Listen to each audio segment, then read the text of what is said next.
दोस्तों, एक व्यक्ति एक शादी समारोह में जाता है। शादी समारोह में जाने के बाद वो जयमाल का पूरा कार्यक्रम देखता है। उसके बाद भोजन करने के लिए पंडाल में चला जाता है। भोजन कर रहा था, उसी समय एक औरत उस पंडाल में आती है और थाली उठाकर भोजन करने लगती है। जैसे उस महिला की नज़र इस व्यक्ति से लड़ती है, वैसे दोनों एक दूसरे को देखकर भौचक्क रह जाते हैं, क्योंकि दोस्तों वह औरत और कोई नहीं, उस व्यक्ति की तलाकशुदा पत्नी थी, जिसका 12 साल पहले तलाक हो गया था। इसके बाद दोस्तों जो घटना घटित होती है, उसको सुनकर आप हैरान और परेशान हो जाएंगे। आप सोचने पे मजबूर हो जाएंगे कि समाज में कैसे लोग हैं। दोस्तों, यह कहानी एक पारिवारिक कहानी है। अगर आपके पास समय हो तो समय निकाल कर इस कहानी को जरूर सुने, ताकि आपको बहुत ही पारिवारिक संबंधित ज्ञान मिल सके। तो चलिए कहानी की शुरुआत करते हैं। नमस्कार दोस्तों, मैं हूं संतोष। आप सभी का स्वागत करता हूं अपने इस YouTube चैनल में। साथियों, आज की सच्ची घटना एक पारिवारिक घटना है, जिसको सुनने के बाद आपको बहुत बड़ी ज्ञान मिलने वाला है, क्योंकि अक्सर परिवार में ऐसी घटना घटित हो रही है। दोस्तों, आज की सच्ची घटना उत्तर प्रदेश के मेरठ जिला का है। वहाँ का रहने वाला अवनीश नाम का एक लड़का होता है, जो अपनी दोस्त की एक शादी समारोह में जाता है अटेंड करने के लिए। शादी समारोह में जाता है दोस्तों, जब जयमाल का कार्यक्रम शुरुआत होता है, तो उस वक्त उस दुल्हन के साथ बहुत सारी लड़कियां श्रृंगार करके रहती हैं। वो इस कदर श्रृंगार करके रहती हैं कि वो अपने आप को महसूस करती हैं कि मैं ही दुल्हन से काफ़ी खूबसूरत हूँ। दोस्तों, इस कदर अक्सर लड़कियां बनकर संवर कर जयमाल पर चढ़ती हैं। उस समय जो अवनीश था, वो भी था उस जयमाल कार्यक्रम में, और एक लड़की को टकटकी लगाकर देख रहा था। वो लड़की काफ़ी सुंदर, काफ़ी स्मार्ट थी, और सभी लोगों की नज़र अक्सर दुल्हन को छोड़कर उस लड़की पर जा रहा था। अवनीश भी देख रहा था। दोस्तों, अवनीश देखते देखते अवनीश को उस लड़की से प्रेम हो जाता है, लेकिन इस बात की जानकारी उस लड़की को नहीं पता था। यह अंदर ही अंदर उस लड़की को बहुत ही पसंद करने लगता है। पसंद करने के साथ साथ वो उससे बात करना चाहता है, लेकिन बात नहीं कर पाता है।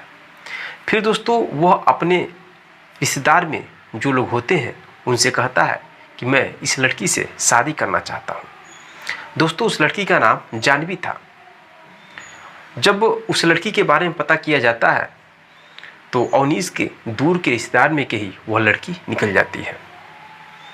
सब लोग बातचीत करते हैं, बात चलाते हैं अवनीश की शादी के लिए।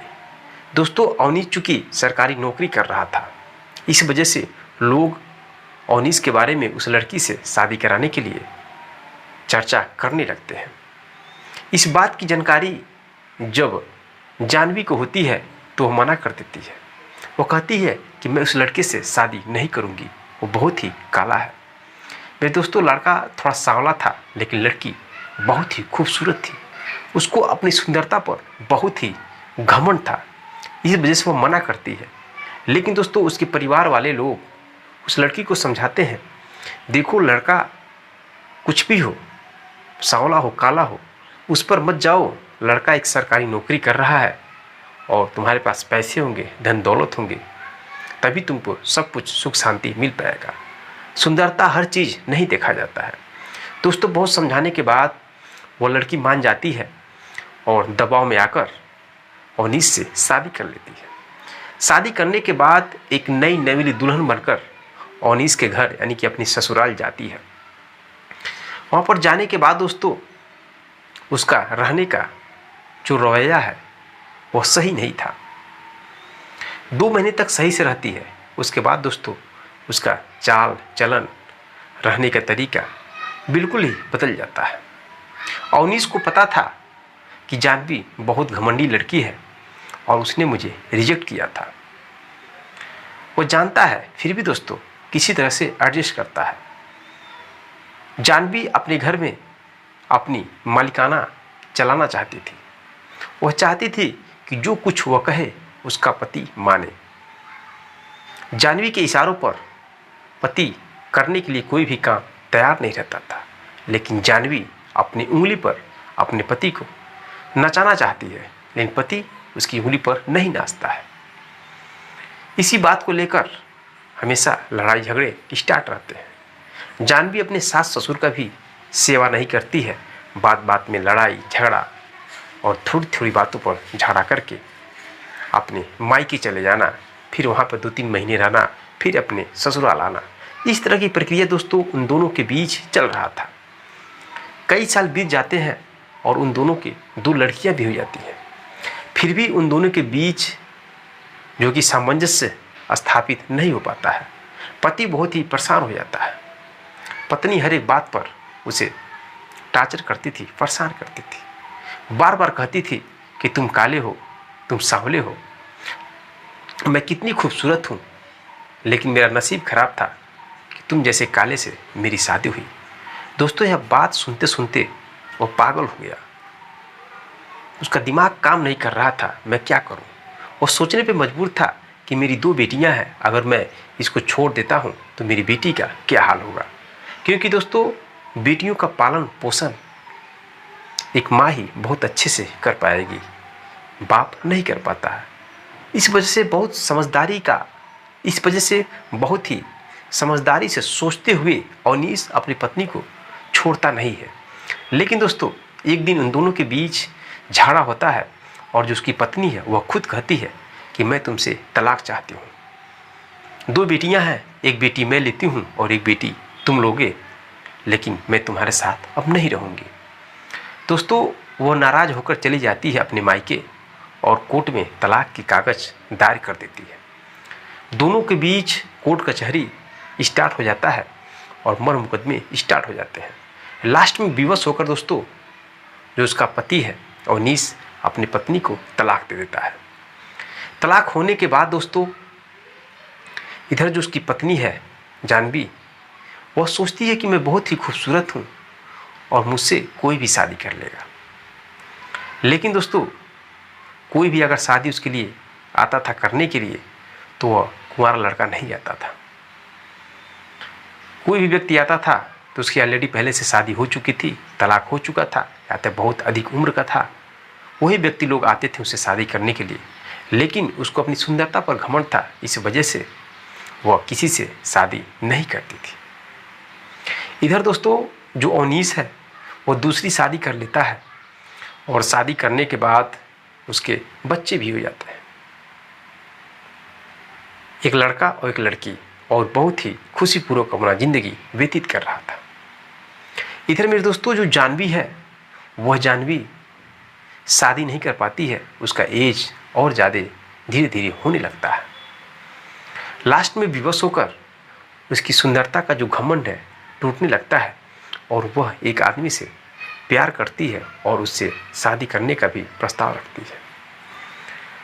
शादी धूमधाम से नहीं होती है, दोनों आपस में एक मंदिर में शादी कर लेते हैं और एक साथ रहने लगते हैं। इधर दोस्तों जो उसका तलाकशुदा पति था अवनीश, वो भी अपनी पत्नी के साथ खुश था और धीरे धीरे कई साल बीत जाते हैं। वह एक शादी समारोह में अपने दोस्त के जाता है। जाने के बाद दोस्तों वह जयमाल देखता है और बहुत अच्छे से शादी को अटेंड करता है और लास्ट में वह बफर सिस्टम लगा था वहाँ पर भोजन करने के लिए जाता है। जब भोजन करने के लिए जाता है तो वह देखता है कि जानवी वहाँ पर है और वो भी भोजन करने जा रही है। दोस्तों जब जानवी को देखता है तो पहले तो पहचान नहीं पाता है, क्योंकि तलाक होने के 12 साल बाद वह उसे देख रहा था।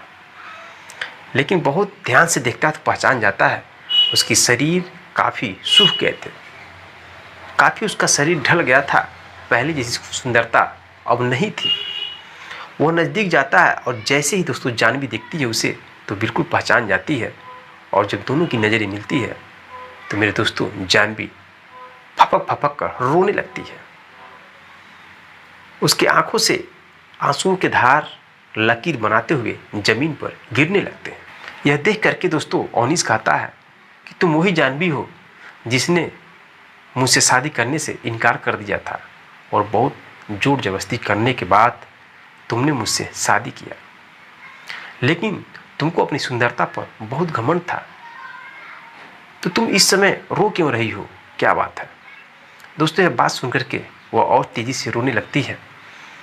वह अपने कर्मों पर पछताने लगती है। वह कहती है कि मैंने जीवन में बहुत बड़ी गलती कर दी, आपसे तलाक लेकर।